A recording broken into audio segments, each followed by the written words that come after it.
ọmọ yorùbá nílé lóko lẹ́yìn òde ẹ jí ká jọ gbọ́ nǹkan tí àáfàá yìí sọ.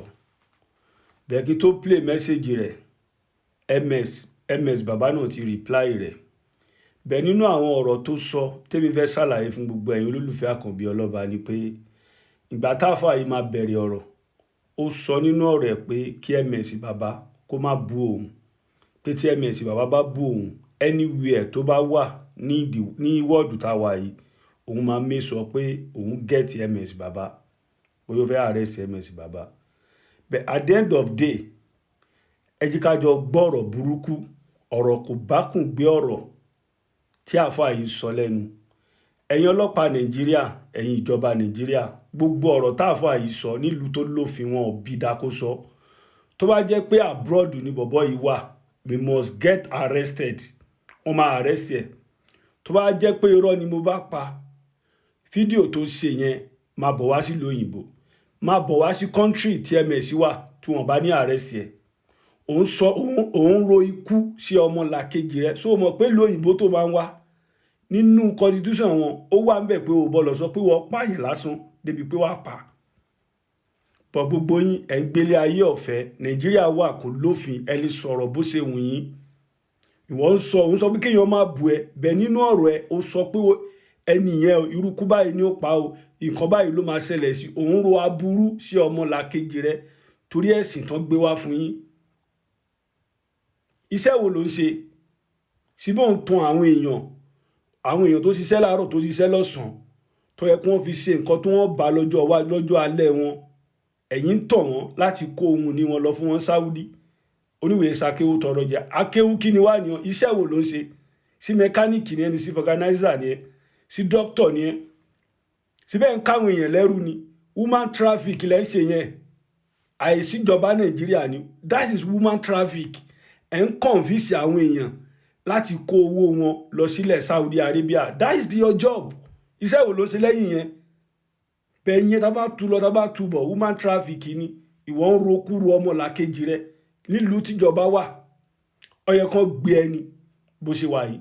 síbi torí ẹ̀sìn tẹ́ ń ṣe lórí gbogbo yín ò fi pé ẹ̀yin amukú mẹ́kọ̀ọ́ mu àlè. wọ́n rokúrò yẹn, sí wọ́n ti mọ̀ bóyá ó dọ̀la, sí wọ́n ti mọ̀ bóyá ó di end of January yìí. ẹ̀yà jọ gbọ́ ohun tẹ́ ms bàbá fi dá lóhùn. Let's go. ẹ̀yin tèmi ẹ jọ̀ọ́ ẹ jẹ́ ká jọ wo fídíò yìí, ẹ jẹ́ ká wò ó délẹ̀, ẹ jọ̀ọ́ mo bẹ̀ yín, ẹ jẹ́ ká gbọ́ nǹkan tá a fà yìí sọ. ẹ̀sìn ẹ̀ ìjáde kúrò láyé ẹ̀, ìṣègbésí ayé ẹ̀ rí bó ṣe máa padà parẹ́ mọ́ ayé la báwọn ẹni ìṣáájú tí wọ́n rí bí rẹ̀ ṣe parẹ́. ẹlẹ́ẹ̀kejì àpèjúwe mi ń bẹnu alukoran bí tọ́lọ́run bá lékè ọlá ti ń sọ ọ̀rọ̀ nípa anabi musa àti firaun alayhi salam. àmọ́ pé musa ó ríra rẹ̀ bí bàbàrà nísìnyí, àbí àmọ́ pé firaun ríra rẹ̀ bí bàbàrà nísìnyí. ms láwọn nǹkan tí wọ́n ń sponsor ẹ̀ àti gbogbo àwọn tí wọ́n rí bí wọn tí ọkàn wọn ń balẹ̀ pàwọn wà ní gọ́ọ̀mẹ̀ntì, àwọn dẹ̀ lágbára nítòótọ́, ṣùgbọ́n bí firaun náà ṣe rí nìyẹn. ọlọ́run bá wá ń narétì apá kan nínú ìtàn yìí fún wa. ọlọ́run bá ń sọ fún wa nínú alukoran, ó ní wa qala firaun wá ń sọ pé ya ayyuhal mala, gbogbo ẹ̀yin ẹmẹ̀wà mi, ẹ̀yin chiefs, ẹ̀yin olóyè, ma alimtu lakum min ilahin ghayri, mi ìmọ̀ ọlọ́run ọba kankan mi fún yín tó yàtọ̀ sí mi. ṣe eré tí Musa gbé wá ìgbékúgbé ni. fa awqid li ya Hamana ala tin, ìwọ Hamana tó jẹ́ apá kejì mi, dákun bá mi build bricks. ss bàbá yìí issue kana amran maqdiya, issue tọ́lọ́run bá ti decide lé lórí ni. àkọ́kọ́ ẹ máa fura sáwọn nǹkan tí ó ṣẹlẹ̀ sí i. ìgbà tó bá fi máa tó ọdún kan nísìn, maximum píkì ẹ̀ náà nìyẹn. adéyàn tí ó wà relevant mọ́ táyé òní gúrú ẹ̀ máa di lálàsì. ẹlẹ́ẹ̀kejì, nígbà tó bá tásìkò kan, àwọn ẹ̀sìn rẹ̀ kọ̀ọ̀kan ó jáde publicly, mi ìmọ̀ ibi tí ó gbà wá, ó lè jẹ́ lára àláfíà rẹ̀, ó lè jẹ́ lára nǹkan kan tó ti ṣe sí kọ̀rọ̀, ó lè jẹ́ finances, ẹ fọkàn balẹ̀ nípa rẹ̀, gbogbo yẹn náà máa ṣẹlẹ̀ sí. ẹlẹ́ẹ̀kẹta ń bẹ̀ ni wípé gbogbo orú wọn tán bá fẹ́ lọ láyé, ikú ẹ̀sìn náà máa ń kú, wọn kì í fi ibi rẹ̀ lọ. ìyẹn mọ̀gbà tí ó lọ, ṣùgbọ́n yóò lọ lọ́nà ẹ̀sìn. ìyẹn dájú, èèyàn lè mọ̀ ṣe ti ń ṣe kó kángun síbi tó dáa.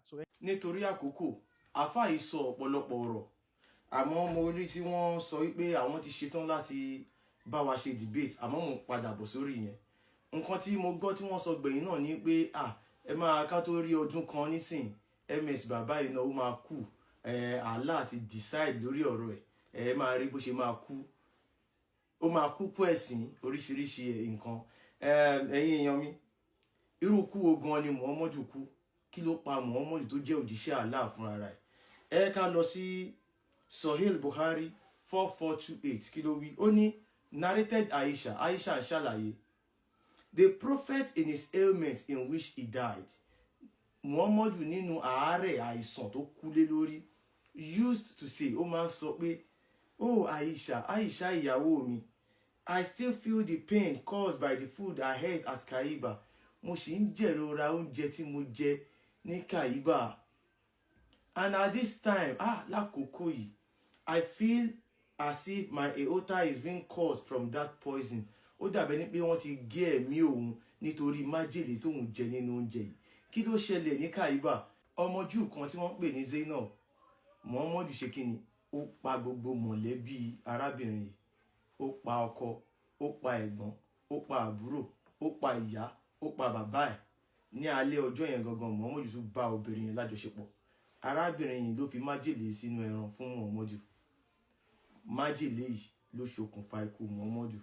Ó wá kú, ó kú ikú ẹ̀sìn, ikú ẹlẹ́yà, òun ni Muhammadu kú. Muhammadu tá à ń sọ yìí gan, gbogbo àwọn ọmọ ẹ̀ pátápátá ló kú ṣojú ẹ̀.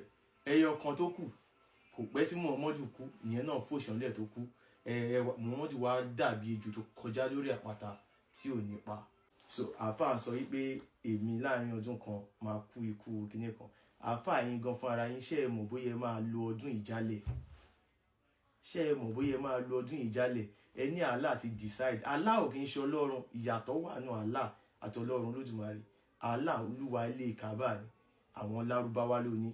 Ẹlẹ́ẹ̀kejì, àáfàá yìí sọ̀rọ̀ nípa Pharaoh Fìrìáúnà. Wọ́n ti mo dẹ̀ máa ń rí ọ̀pọ̀lọpọ̀ mùsùlùmí náà tó máa ń sọ pé ms nǹkan tó ń ṣe yìí Fìrìáúnà gan ṣe jù báyìí lọ. Mo á rò pé ẹ̀yin pípù yìí ṣé ẹ tiẹ̀ máa ń ka oríṣiríṣi, ṣé ẹ máa ń ka ìtàn ṣá? Fìrìáúnà yìí kò ń ṣe ọmọ Lárúbáwá. Moses tí àáfàá sọ yìí kò sin Allah. Irọ́ lásán ni, wọ́n parọ́ fún yín ni. Mo sọ fún yín pé Quran látòkè délẹ̀ irọ́ ni. Ẹ ká wo nǹkan tí mo gbé sókè yìí. Mo ní outside Islamic tradition, did Moses worship Allah? Wọ́n ní outside of Islamic tradition, specifically within Jewish and Christian traditions, Moses, tẹ́yìn pé ní Musa, did not worship a deity referred to by the specific Arabic name Allah. Moses yóò sin ṣìgìdì tí orúkọ ẹ̀ ń jẹ́ Allah. Kò sí. Nǹkan tí Moses sìn òun ni Yahweh. Èrè náà nìyẹn náà, Yahweh, Jehovah. Nǹkan tó sìn nìyẹn, kò sìn Allah. Àáfàá yìí sọ pé àwọn Christian ló ń fọ́ǹdì. Wọ́n fọ́ǹdì wa. Ẹ̀yin ọmọ Oòduà, àwọn fọ́ǹdì wa o. Òdodo là ń sọ fún yín o. A fi àkókò wa lẹ̀ láti máa ṣe nǹkan tá à ń ṣe yìí. A ò gba 1 naira. Kò sí nǹkan tó fún wa ní 1 naira. Ẹni tó bá náà fọ́ǹdì wa kó jáde kó sọ. Wọ́n rò pé àwa dàbí àwọn tí wọ́n ń gba owó láti kó wa lẹ́rú fún ìran Lárúbáwá. Kò sí nǹkan tó fọ́ǹdì wa o. Pharaoh, ṣé ọmọ Arab ní Pharaoh? Òun ni. Wọ́n ní no. Pharaohs were rulers of ancient Egypt. Àwọn tó rúlù wọn náà ń jẹ́ Pharaoh. Ẹ bi wọ́n pé èwo náà àwọn Pharaoh. Ẹ máa wá gbọ́, wọ́n ní a civilization that predated the arrival of Arabs and Arabic language in the region. Àwọn Pharaoh yẹn ti wà, àwọn tó máa ń ṣàdarí wọn, wọ́n ti wà. Èwo náà àwọn adarí wọn, torí gbogbo adarí wọn ló ń jẹ́ Pharaoh. Àwọn àfáyì kan ń parọ́ fún ẹ̀yin èèyàn ni o. Gbogbo àwọn bí ká sọ pé lọ́dọ̀ wá ń sọ pé ọba ilẹ̀ Yorùbá, èwo náà àwọn ọba, èwo nínú àwọn ọba. So Pharaoh yẹn title ni ló jẹ́ adarí fún wọn, èwo nu wọn. So irọ́ ni ìtàn yẹn, irọ́ ni. Now Pharaoh yìí kò kí dúdú ni, kò sin Allah. Wọ́n sin Allah nílẹ̀ Egypt. Ẹ rí wípé wọ́n gbé Islam yẹn lọ láti fi pa wọ́n, wọ́n dẹ̀ jẹ wọ́n run, wọ́n gba ọgbà àṣà wọn, wọ́n dẹ̀ change sí Arab culture, wọ́n dẹ̀ ti ń sọ èdè Lárúbáwá. Nǹkan yìí ni a ò fẹ́ kó ṣẹlẹ̀ nílẹ̀ Yorùbá, la fi ń sọ̀rọ̀ sókè. Ẹ̀yin ọmọ Oòduà, mo fi Ọlọ́run Olódùmarè búra fún yín, Islam irọ́ ni o. Wọ́n fẹ́ wá fi ba ayé wa jẹ́ ni. Àmọ́ àáfà, ẹ ti gba challenge wa, ẹ ti gbà láti bá wa ṣe debate. Nǹkan tó kù báyìí ni wípé bẹ́yìn ṣe nímọ̀ báyìí, nǹkan tó kù báyìí ni pé ká ṣe debate yẹn. A máa ṣe ní live orí radio station. Tá a bá ṣe ní TikTok, wọ́n gbọ́dọ̀ máa hear lórí radio station. Débi pé gbogbo àwọn ará ilẹ̀ Yorùbá pátá ló máa gbọ́. so a máa ní Oríyọmí consent Oríyọmí Hamzat láti publicize kìíní yìí tàbí Yínká Ayéfẹ́lẹ́ tàbí Kọ́lá Olótù. Àwọn èèyàn wa nílẹ̀ Yorùbá wọ́n á lè gbọ́ òdodo nípa Islam. Àwa ti ṣetán. Ẹ sọ pé ẹ fẹ́ bi mí ní ìbéèrè pé ẹ fẹ́ fún mi 10 million naira, mi ò ní ìdí owó yín. Irọ́, mi ò ní ìdí owó yín, mò ń ṣiṣẹ́. Ó ti yé yín. Bí mo ṣe wà yìí, mi ò yó, ebi ò dé pa mí, mo wà òkè torí mò ń ṣiṣẹ́. Ó ti yé yín. Nǹkan tá a kàn ní láti ṣe ìyẹn nìkan ló kù báyìí. Àmọ́ tẹ́ bá sọ pé ẹ fẹ́ bi mí ní ìbéèrè, kò sí nǹkan táwa fẹ́ tà fún yín torí ọmọ Yorùbá ni wá, a ò dẹ̀ gbé àṣà àti ṣe wa lọ fún àwọn èèyàn pé ẹ gbà ó tẹ́ bá ṣe ẹ máa wọná. Ẹ̀yin lẹ ní Islam tá bá ṣe a máa wọná, àwa ń béèrè ìbéèrè lọ́wọ́ yín. Àmọ́ tó bá jẹ́ pé ìyẹn wá le tẹ́ ní ìdáhùn fún àwọn ìbéèrè wa torí mo máa ń tag yín sí gbogbo fídíò mi, ẹ ò dẹ̀ ever reply pé nǹkan tí mo sọ pé rọ́ ni. Òun lẹ́yìn náà sọ ìyẹn sọ pé lódodo ẹ máa ń rí mi ní comment nínú message yín torí mo máa ń tag yín ló ṣe rí bẹ́ẹ̀. A wà ní life báyìí, èèyàn kankan ò ní bú yín. Tó bá jẹ́ pé irọ́ là ń papá ń tan àwọn èèyàn yìí pé ṣìgìdì ni Allah, ẹ máa bọ̀. Ó dé ní. Tó bá jẹ́ pé irọ́ là ń pa tá à ń sọ fáwọn èèyàn pé wọ́n ò rán Muhammadu sí wa, ó di méjì, ẹ máa bọ̀. Tó bá jẹ́ pé irọ́ là ń pa pé Islam ẹ̀jẹ̀ ìtàjẹ̀ sílẹ̀ ni, ẹ máa bọ̀. Tó bá tún jẹ́ pé irọ́ là ń pa pé Islam ẹgbẹ́ òkùnkùn ni, ẹ máa bọ̀. Tó bá jẹ́ pé irọ́ là ń pa pé Quran kò sí nǹkan tó kàn wá ń bẹ̀, pé kò sádùúrà ń bẹ̀, pé ìtàn Ìjàpá àti Yánrinbo ni, ẹ máa bọ̀. A wà ní live, a máa fún yín ní gbogbo time tẹ́ fẹ́ láti ṣàlàyé. Tó bá jẹ́ pé irọ́ là ń pa pé Islam ó gba àwọn ọkùnrin láyè kan máa fẹ́ ọmọ kékeré, kan máa bá ọmọ kékeré sùn, ẹ máa bọ̀. Tó bá jẹ́ pé irọ́ là ń pa. Ìbéèrè pọ̀ nílẹ̀ àfà. Ó dá mi lójú pé tẹ́ ẹ bá wá ẹ ní farare lọ. Ẹ gbọ́, ó dá mi lójú pé tẹ́ ẹ bá wá, mo dẹ̀ mọ̀ pé ẹ ò ní fẹ́ wá. Àmọ́ èmi náà wá ń ṣàdúrà báyìí pé wọ́n máa tì yín wá. Ọlọ́run á jẹ́ kẹ́ ẹ wá, a máa gbé yín wọlé, a máa fún yín ní gbogbo àkókò yín. Èèyàn kankan ò dẹ̀ ní bú yín àfà. Ẹ máa bọ̀. Ẹ wá dáhùn àwọn ìbéèrè wa. But tó bá pé debate, wáyé pé orí ẹ fẹ́ ṣe kó jẹ́ debate, kò torí nǹkan tẹ́ fẹ́ bá wa debate èmi ò mọ̀. Ìbéèrè tẹ́ fẹ́ bi wá èmi ò mọ̀. Tó bá jẹ́ pé nípa afá ni èmi ò mọ̀. Àwọn babaláwo lè máa lọ bá ṣe debate yẹn, kò sí nǹkan tó kan àwa. Nǹkan tó kan àwa ni pé Islam tẹ́ fẹ́ wá fi gbalẹ̀ wa, tẹ́ fẹ́ fi bayé wa jẹ́, ẹ máa bọ̀. Láfikún ẹ tún sọ kíní kan sọ pé a máa ń pè àwọn àfáà ní akéwú tọrọ jẹ. Bẹ́ẹ̀ ni a máa ń pè wọ́n lákéwú tọrọ jẹ torí pé wọn ò níṣẹ́. Tẹ́ bá wá níṣẹ́, kí ni iṣẹ́ tí yín, ẹ jẹ́ ká mọ̀. Tí ẹ ò bá kí ń ṣe agbèrò Mẹ́kà. Agbèrò Mẹ́kà náà akéwú tọrọ jẹ ni torí pé wọ́n ń kó wa lẹ́rú fún ìran Lárúbáwá ni. Owó tó yẹ ká fi develop ìlú wa, àwa lọ fi ń tún ilẹ̀ Lárúbáwá ṣe, a lọ fi ń lá òkúta. Olúmọ wà ńbẹ̀. Àfà, tó bá pẹ́yìn Mùsùlùmí ò kí ń sin òkúta, ẹ máa bọ̀ ẹ wá sọ fún wa. Àfà, mo tún bá yín, mo wá gbàdúrà Ọlọ́run á jẹ́ kẹ́ wá. Ẹ̀yin tẹ́ jẹ́ Mùsùlùmí, gbogbo nǹkan tí mo sọ yẹ sọ fún àfà pé tó bá jẹ́ pé irọ́ nìkan máa bọ̀ ní live. A wà ní live báyìí, anytime wọ́n lè join wa tá bá ti wà ní live. Ó lè jẹ́ Friday, on free. Èní ìyá wà ní live. But tó bá pé ti bí debate tẹ́ sọ yẹn, èmi ti gbà, àwa làwa fẹ́ béèrè ìbéèrè. Àwa la fẹ́ béèrè ìbéèrè.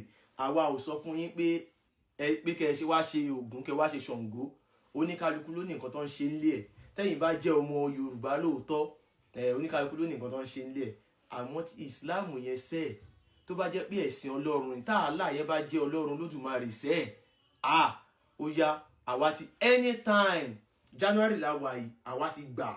Ẹ̀yin ẹ kàn sọ fún wa yìí pé ó yá o, MS bàbá o, on the 10 o, on the 15 o, ká dẹ̀ fi sí rọ̀lẹ́ tá a máa ti dé láti ibi iṣẹ́. Àwa ọ̀rá mú lẹ́sẹẹsẹ.